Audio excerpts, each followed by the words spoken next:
শুরুটা হয়েছিল সংস্কারবাদী হিসেবে, শেষটা কর্তৃত্ববাদী। প্রেসিডেন্ট পদে বসে সিরিয়ার একাধিক সমস্যা সমাধান করেছিলেন বাশার আল আসাদ। এমনকি বাবার বেশ কিছু সিদ্ধান্তেও বদলে ফেলেন। এসব দেখে আন্তর্জাতিক রাজনীতিবিদরা বাশার আল আসাদকে সংস্কারবাদী নেতা তকমা দিয়েছিলেন, যদিও এক যুগের মধ্যে তিনি ধরা দেন কর্তৃত্ববাদী শাসক হিসেবে।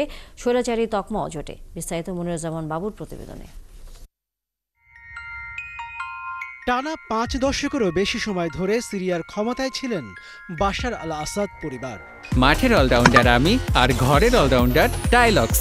টাইলক্স টয়লেট ক্লিনার, ক্লিন মানেই টাইলক্স। তার বাবা হাফিজ আল আসাদ ১৯৭১ সাল থেকে সিরিয়া শাসন করেছেন। প্রায় ৩০ বছর সিরিয়ার প্রেসিডেন্ট ছিলেন হাফিজ। বাবার মৃত্যুর পর ২০০০ সালে ক্ষমতায় বসেন ছেলে বাশার আল আসাদ। টানা ২ যুগ ধরে তিনি ছিলেন দেশটির প্রেসিডেন্ট। ১৯৬৫ সালে দামেস্কে জন্মগ্রহণ করেন আসাদ। রাজধানীর মেডিকেল স্কুল থেকে তিনি স্নাতক হন এবং চক্ষুবিদ্যায় বিশেষ জ্ঞান লাভের জন্য লন্ডনে লেখাপড়া করেন।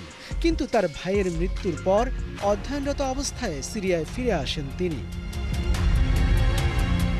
বাবার হাত ধরে রাজনীতিতে এসে তাঁরই একের পর এক সিদ্ধান্ত বাতিল করেন বাশার।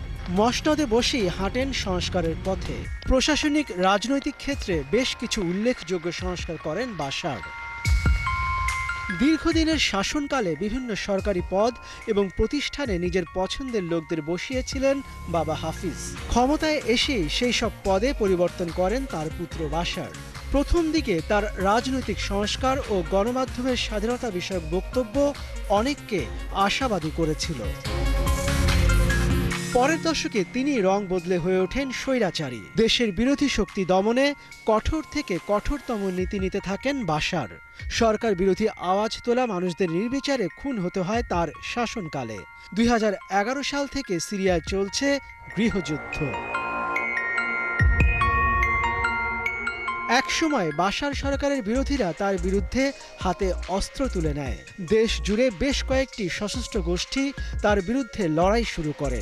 বিদ্রোহীরা দখল করে নেয় সিরিয়ার বেশিরভাগ এলাকা। এরপর দেশটিতে শুরু হয় রক্তক্ষয়ী গৃহযুদ্ধ।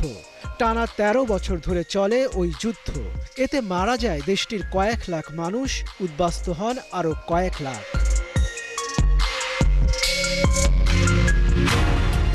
মনিরুজ্জামান বাবু, ৭১।